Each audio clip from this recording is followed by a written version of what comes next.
Bismillahirrahmanirrahim. Assalamualaikum warahmatullahi wabarakatuh.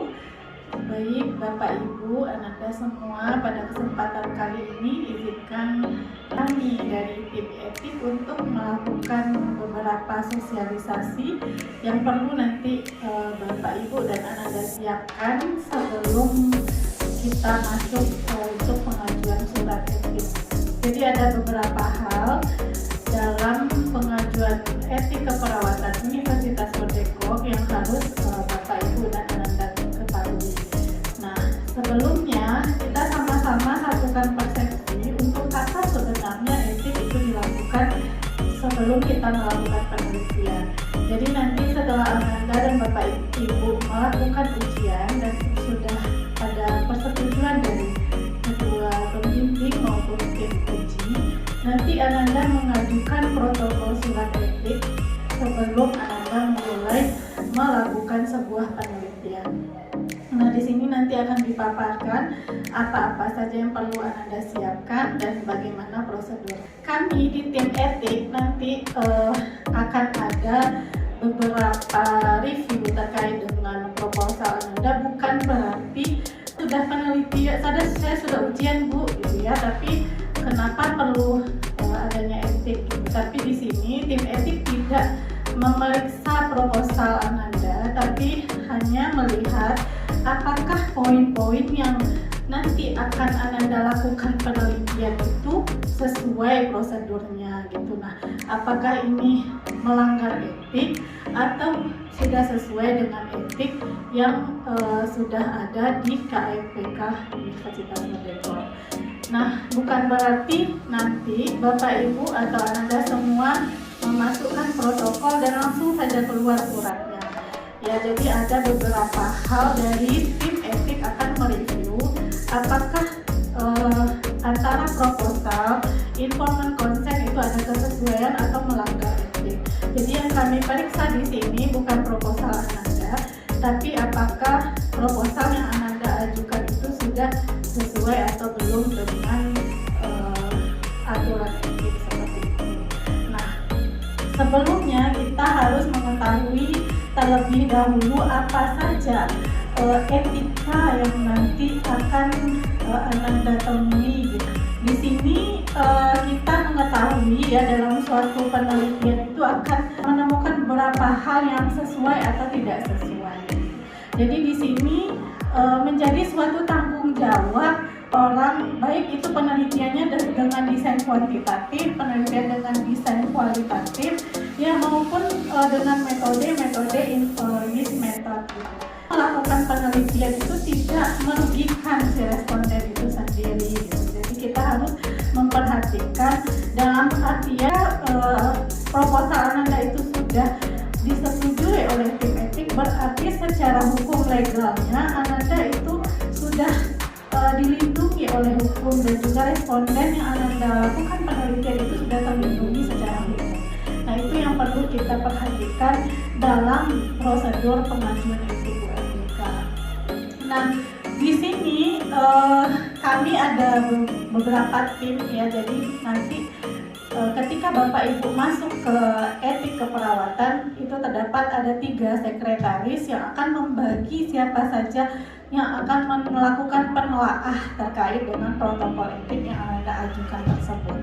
Nah, untuk menelaah itu mengeluarkan surat saja seperti itu tidak, tapi semuanya dilakukan penelaah step-step, apa yang poin mana yang perlu dihilangkan dan poin mana yang perlu ditambahkan seperti itu. Jadi bukan mengejas Ananda tidak boleh melakukan ini, bukan, tapi ada poin-poin yang ternyata ini melanggar etik, ternyata ini sudah sebarkan kuesionernya ke masyarakat. Nah, ini perlu kita perhatikan, tidak hanya berasal dari keperawatan saja, tapi semua lingkungan kesehatan yang ada di Universitas Merdeka itu satu keputusan. Jadi kami menemukan itu kan udah masuk ya proposal Ananda, kami diskusikan kira-kira layak nggak proposal Ananda ini atau instrumen yang Ananda gunakan ini untuk disebar ke masyarakat.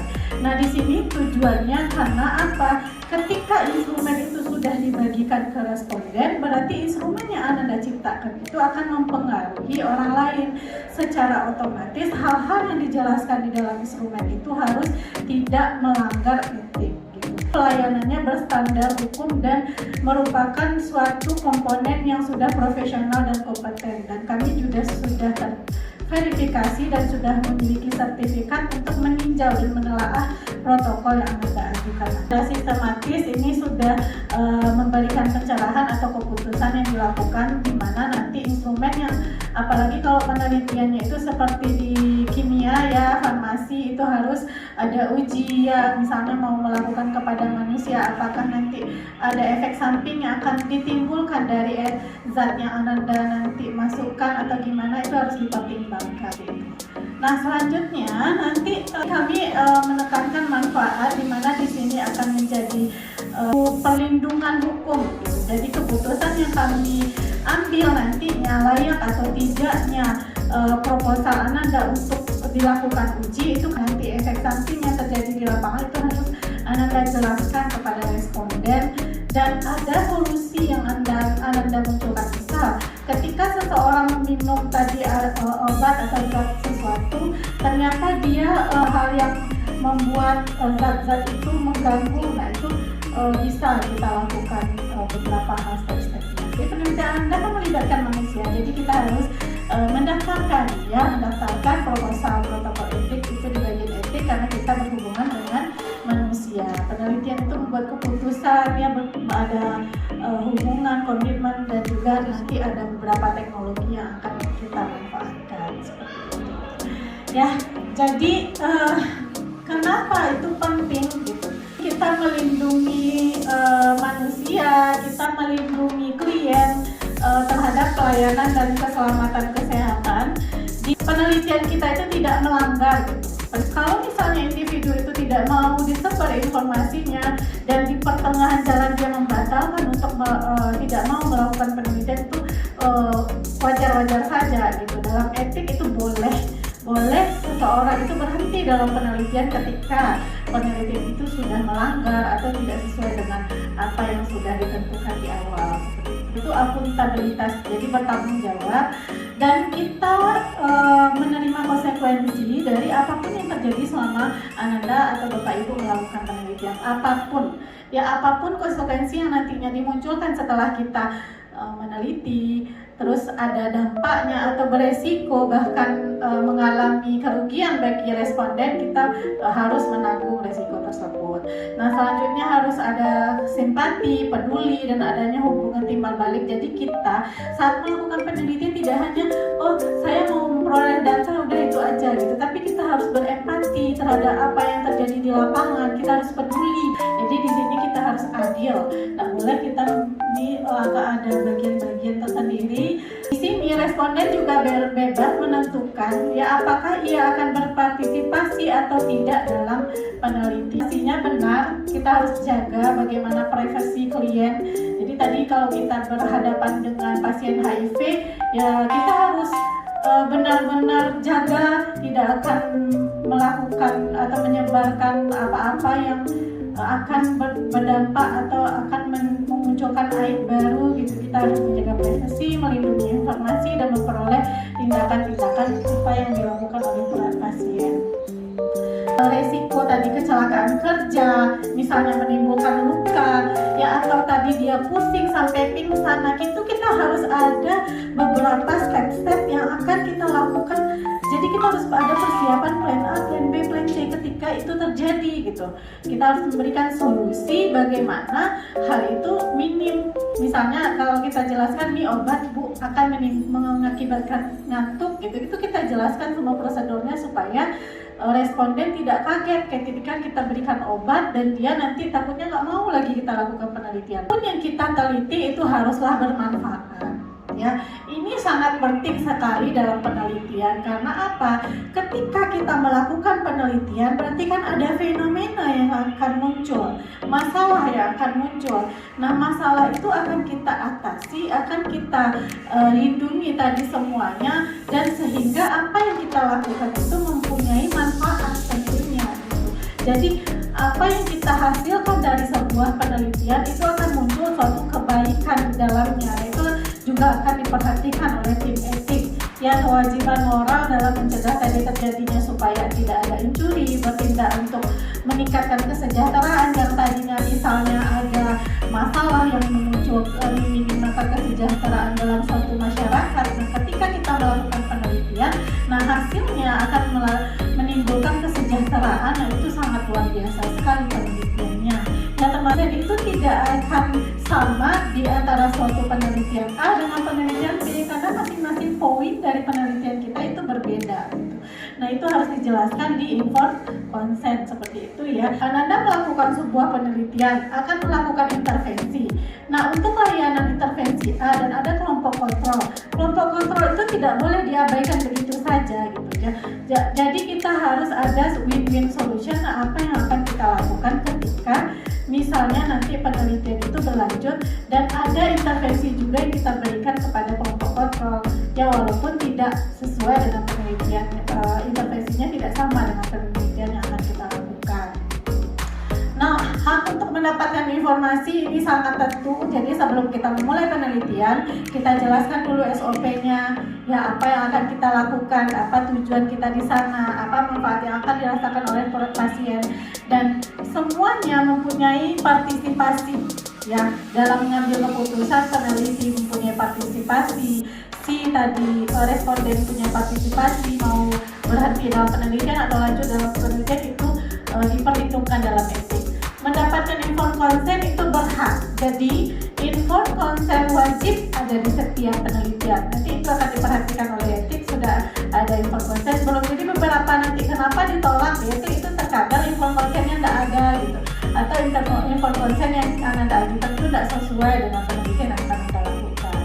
Nah, hak dari itu tidak mau identitasnya diketahui, namanya nggak diketahui, itu wajar, boleh Anda rahasiakan dan di blog saja, itu tidak untuk dipublis gitu. Bahwa pada saat kita melakukan intervensi itu harus adil antara perlakuan A dan B.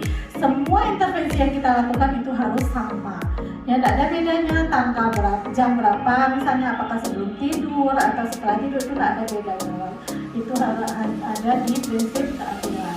Wajib kita adil ya. Nah, perhatiannya sama, perlakuannya sama, sesuai, dan ada kontribusi. Kalau kita mau memberikan penghargaan, misalnya sama, semua harus kita berikan penghargaan. Nah, di sini tidak boleh kita memaksa, yang nggak ada paksaan atau menyogok ibu nanti di penelitian ya saya kasih uang, itu tidak boleh dalam etik ya. Nah, hubungan di sini harus kita perhatikan. Kalau kita harus jujur, ya, memegang komitmen rahasia dan empati itu harus kita perhatikan. Ya, simpati.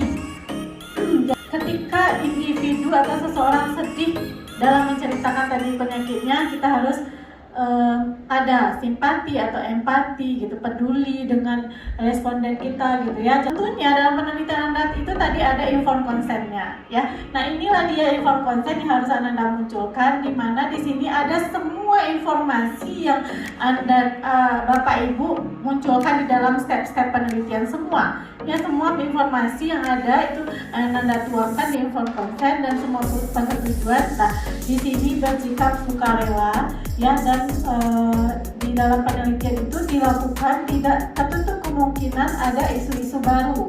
Contoh, kita melakukan penelitian ternyata muncul hal-hal yang baru di saat kita meneliti. Nah, itu juga kita munculkan di informed consent ya.